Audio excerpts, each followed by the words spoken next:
Hey guys, Assalamu alaikum. Welcome to another episode of Advanced Level Technical Analysis Series. This is episode number 4 और आज की video के अंदर मैं trend lines के बारे में डिस्कस करूंगा. Please pause the video and read the disclaimer before we continue. Today's session's topics to cover: trend line, tools for trend line, upward and downward trend line, examples, trend line breakout, and tips for trend line. Trend lines. Trend lines are one of the most important tools in trading to judge the breakout of trend if used correctly. Trend line एक बहुत important tool है trading के अंदर, जिसके through हम जज कर सकते हैं कि कब ट्रेंड एंड होने वाला है या ट्रेंड का ब्रेकआउट होने वाला है. अगर हम ट्रेंड लाइन को सही से इस्तेमाल करें तो trend lines must be used when you have at least 2 points to draw it and take trade on third touch with the help of Confluence with other tools. तो ट्रेंड लाइन को draw करने के लिए हमारे पास at least 2 touches होना लाजमी है.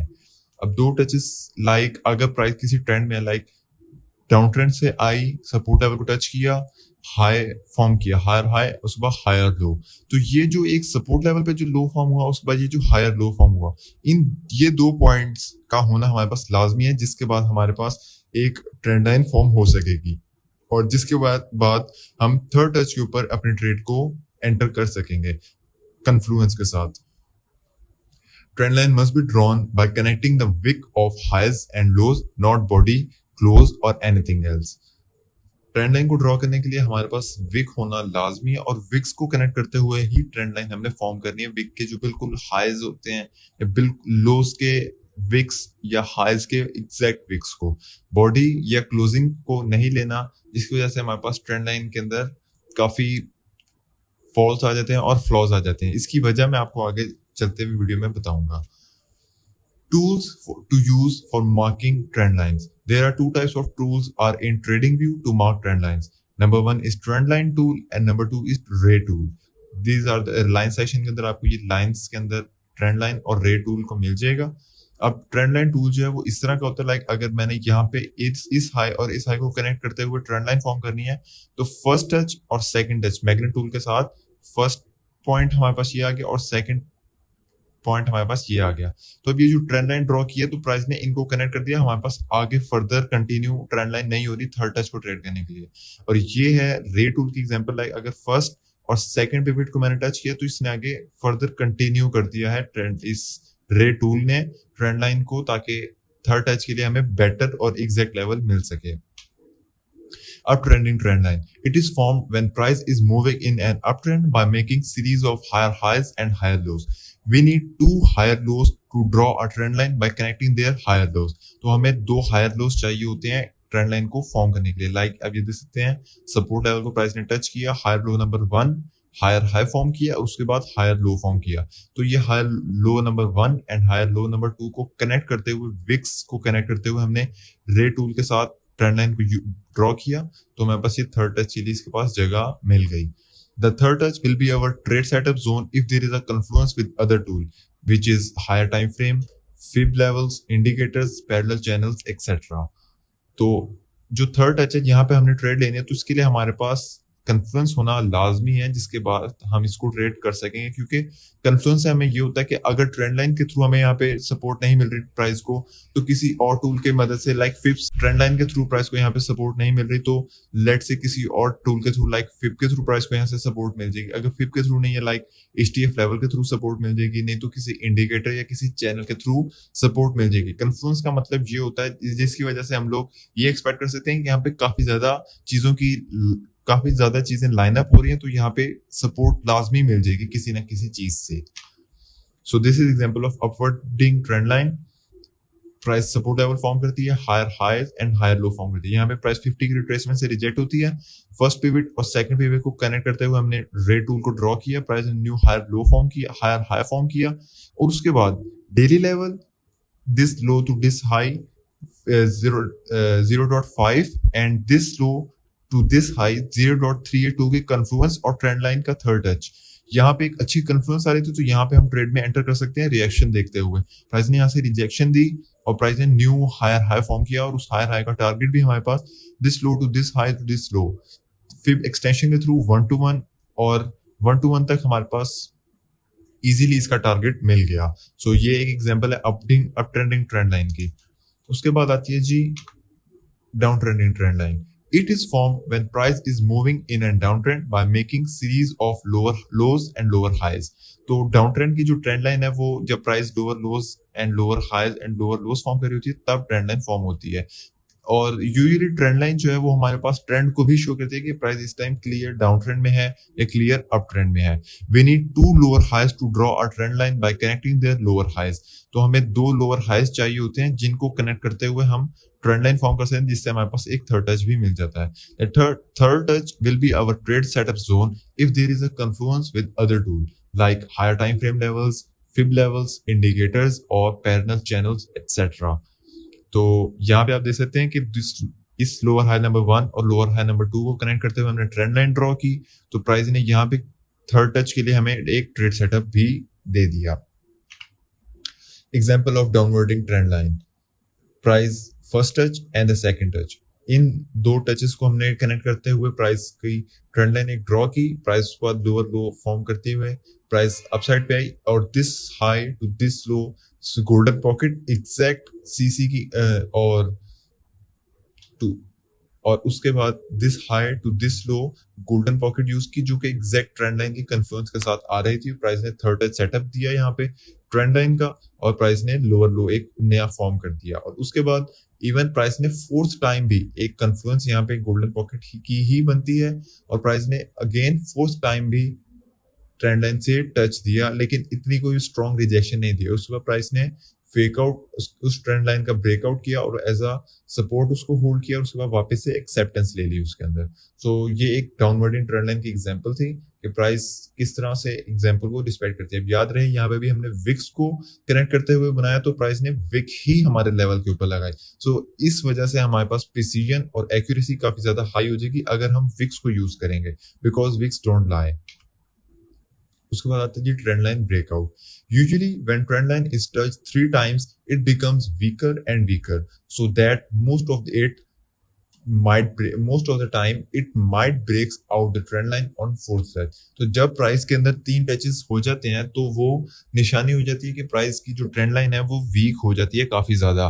But most of the time price fourth touch भी कर जाती है, लेकिन आमतौर पे ज्यादातर यही होता है कि प्राइस ब्रेकआउट कर जाती है फोर्थ टच के ऊपर। जब प्राइस अगर आपको मैं इस एग्जांपल में दिखाऊं, first touch, second touch and third touch, 3 touches complete हो गए, उसके बाद चांसेस पे होती है कि प्राइस या तो फोर्थ टच से रिजेक्शन दे दे या तो उसका ब्रेकआउट कर दे। Most of the time price breakout भी कर जाती है या उसको रिजेक्शन भी दे देती है। Sometimes it can give rejection on fifth touch and even sixth touch, but that depends upon statistics. तो बाजू का प्राइस फोर्थ टच नहीं फिफ्थ टच भी दे देती है और सिक्स्थ टच भी दे देती है, बट ये चीज जो है ये स्टैटिस्टिक्स पे डिपेंड करती है कि प्राइस के कितने % चांसेस होते हैं कि प्राइस उसको टच करेगी या नहीं। तो जब आप ट्रेंड लाइंस को यूज करेंगे और ट्रेंड लाइंस का ट्रेड करेंगे तो आपको बेटर आइडिया मिल जाएगा कि प्राइस किस टाइम टच करती है और किस टाइम रिजेक्शन देती है। When price touch trend line 4, 5 and even 6 times, one can expect a decent large move after breakout or breakdown। तो अगर प्राइस अगर इसी एग्जांपल में आपको मैं दिखाऊं तो प्राइस अगर first touch, second touch, third touch और फोर्थ टच भी और फिफ्थ टच भी दे देती है तो उसके बाद जब भी ब्रेकआउट होगा उस ट्रेंड लाइन का, लाइक अपसाइड पे हो या डाउन साइड पे हो, तो जब भी उसका ब्रेकआउट होगा तो हम फेयरली लार्ज और डिसेंट मूव को एक्सपेक्ट कर सकते हैं। अगर आपको ये चीज मैं ट्रेडिंग व्यू के ऊपर दिखाऊं तो आप इसको बेटर अंडरस्टैंड कर सकेंगे। यहाँ पे अगर आपको मैं एक चीज दिखाऊं, लेट्स से कि price up trending trend line form करिए, like first touch, second touch and third touch and fourth touch and fifth touch.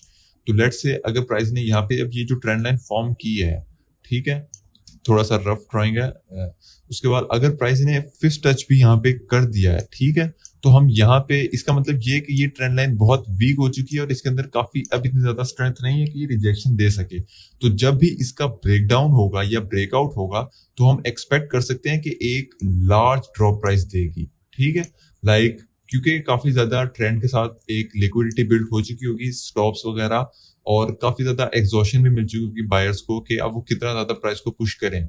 तो उसके बाद इवेंचुअली बायर्स बिल्कुल कम हो जाएंगे, तो उसके बाद प्राइस ट्रेंड लाइन का ब्रेकडाउन या ब्रेकआउट करके बैक टेस्ट के बाद एक क्विक मूव डाउन साइड की तरफ दे सकेगी। The rules to see breakout or breakdown is similar to support and resistance. तो ट्रेंड लाइन का ब्रेकआउट और ब्रेकडाउन देखने के लिए भी हमारे पास same trend support and resistance वाले रूल्स रखते हैं। अगर आपने सब रिजेक्शन ब्रेकआउट और फेकआउट वाली वीडियो देखी है तो आपको इससे रिलेट कर सकेंगे और इससे आपको आइडिया मिल सकेगा। Example of breakout of trend line, तो first touch and second touch. अब ये देख सकते हैं फर्स्ट और सेकंड को विक्स को कनेक्ट करते हुए हमें ट्रेंड लाइन फॉर्म की, तो प्राइस ने थर्ड टच यहाँ पे दिया, बट थर्ड टच से हमें इतनी स्ट्रॉन्ग रिजेक्शन नहीं मिली, तो प्राइस ज्यादा नीचे नहीं जा सकी या न्यू लो नहीं फॉर्म कर सकी। और उसके बाद हुआ क्या कि प्राइस ने उसका ब्रेकआउट किया और एक इम्पल्स आया प्राइस के अंदर। देख सकते हैं आप जितना ट्रेंड लाइन के अंदर टचेस मिलते जाएंगे उतना क्विकली हमारे पास इम्पल्स मिलेगा और ब्रेकआउट के बाद। अब याद रहे यहाँ पे वॉल्यूम के साथ ब्रेकआउट हुआ तो हम एक्सपेक्ट कर सकते हैं प्राइस मजीद अपसाइड पे जाएगी, और उसके बाद प्राइस बैक टेस्ट करती है उस ट्रेंड लाइन का जो कि रेजिस्टेंस वाली ट्रेंड लाइन थी एज अ सपोर्ट, और वापस से अपना ट्रेंड कंटिन्यू कर रहे थे। So this is trend line first touch, second touch और लो, third touch, no rejection, breakout, back test and held, trend line held as a support. Tips for trend line. Don't count a trend line valid when there is a lot of difference in time of touching trend lines.